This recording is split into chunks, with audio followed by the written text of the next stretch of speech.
What is it that compels a mother to act in a thoughtless manner? Could it be that there is something more sinister hiding under the surface, such as desperation or manipulation? The story of Chloe Alexis Driver, a young mother who tragically stabbed her daughter Hannah Nicole Driver, who was 13 months old, is revealed today. It is a scary and terrible tale. A tragedy that not only crushed a family but also left a whole town unable to comprehend how something that was so unfathomable could have place. A brief introduction to the catastrophe. A panicked 911 call came in from a residence in Georgia on a chilly night in December of the year 2020. The police responded to the call. When the cops came, they saw a situation that no parent, no officer, and no human being should ever have the opportunity to see. Hannah Driver, who was just 13 months old at the time, was found lying still in her crib. Who do you blame? Chloe Driver, her own mother, was a lady who, up until this time, was thought of as being caring and nurturing. However, as the detectives continued to peel back the layers, they discovered a narrative that was filled with mental instability, extreme views, and a devastating ending that no one saw coming. This investigation is not only about a criminal act. Rather, it is about sifting through the mind of a young lady who has been ripped apart by her wants, the expectations of society, and the challenges she has had with her mental health. So, what exactly took place with Chloe Driver? And why was it that a kid who had done nothing wrong had to pay the ultimate price? Who was Chloe Driver, and what was her background? A young mother who looked, on the surface, to be handling the problems of parenting in the same way that everyone else does, Chloe Alexis Driver was only 24 years old.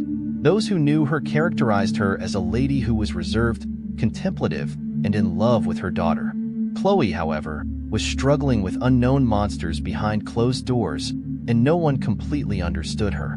The fact that she had a history of mental illness, which included anxiety and despair, was something that she often concealed from the people around her. The connection that Chloe had with her husband provided an additional layer of intricacy. He was a member of a polygamous sect that held radical ideas, and Chloe seemed to follow this way of life despite the fact that it was putting a burden on her own mental health. She had a strong desire to obtain the favor of her husband, a guy whose feelings seemed to be conflicted and contingent.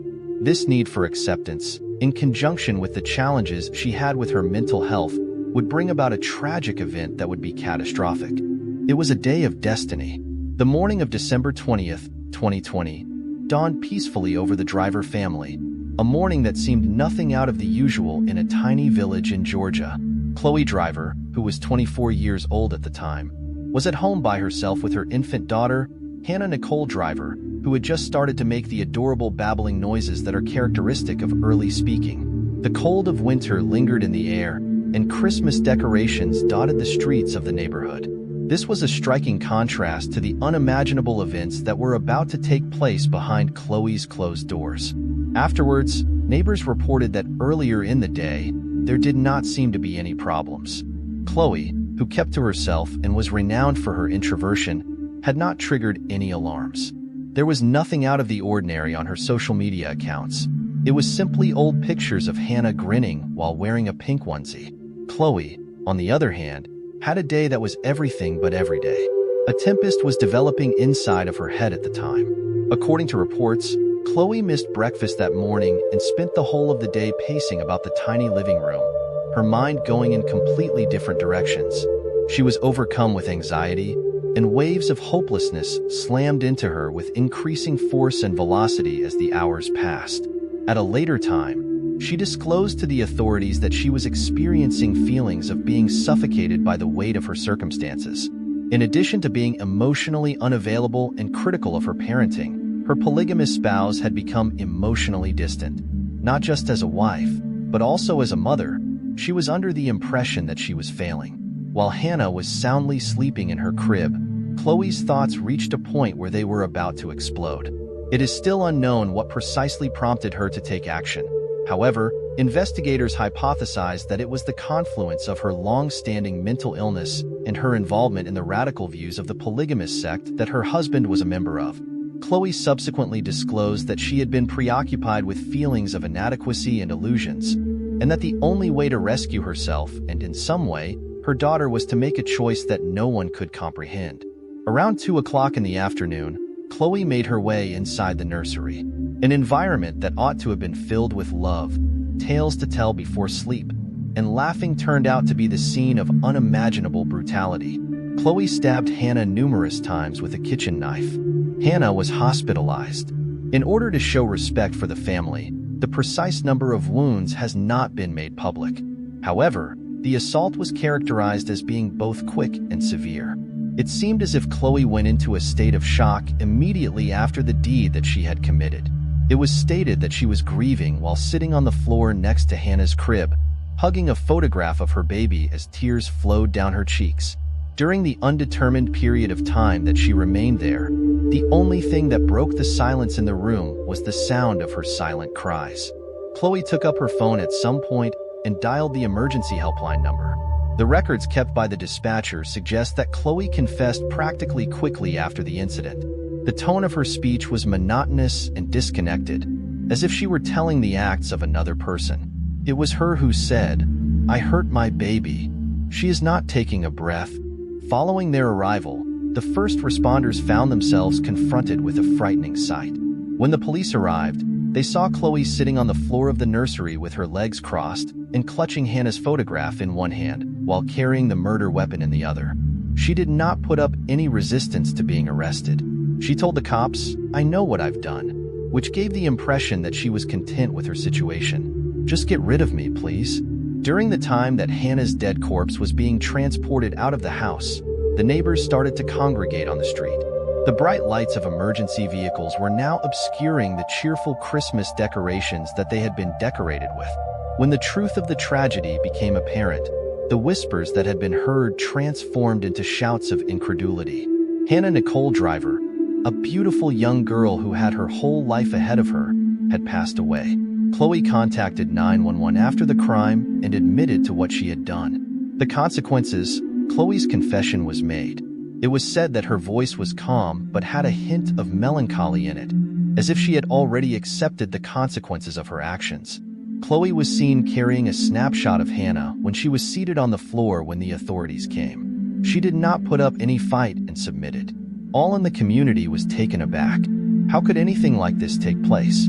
The members of Chloe's family and friends were left struggling with a range of contradictory feelings, including sadness for Hannah and perplexity for Chloe. Might she have been a cold-blooded murderer? Or might she have been a victim of her own mind? The court case. The trial that took place after that was nothing short of a heartbreaking experience. The prosecution created a portrait of a woman who had lost her way, motivated by erroneous ideas and mental health disorders that had not been handled. Following the incident, Chloe was charged with first-degree cruelty to children, as well as malice murder and criminal murder. In spite of the fact that the evidence against her was overwhelming, the courtroom was filled with a complicated range of emotions. Despite the fact that Chloe was not legally crazy, her defense maintained that she suffered from mental illness. Their argument was that because of her deteriorating mental condition, she was unable to fully appreciate the moral weight of the crimes that she had taken. Throughout the whole of the trial, Chloe gave off the impression of being sorry and often shed tears. Throughout the course of her testimony, she expressed her sorrow on many occasions, saying, "I will regret this for the rest of my life. I loved Hannah more than anything else in the world, and I let her down in the most worst manner imaginable." On the other hand, the prosecution emphasized that love by itself does not exonerate a person from legal responsibility. The argument was that Chloe had the ability to seek assistance and make alternate decisions, but she chose not to do any of those things. Remarks from the judge and the sentencing. Chloe Driver was found guilty and sentenced to life in prison with the option of release after 30 years, in addition to an extra 20 years that were to be spent concurrently. The verdict was handed down in November of 2024. Particularly moving were the words made by the court throughout the sentencing procedures. This was a heinous and unfathomable crime. The judge stated to Chloe in a direct address to her, "Despite the fact that your daughter placed her confidence in you to safeguard her, you have betrayed that trust in the most heinous manner conceivable. This court is obligated to guarantee that Hannah receives justice while also acknowledging the enormous sadness that this circumstance entails."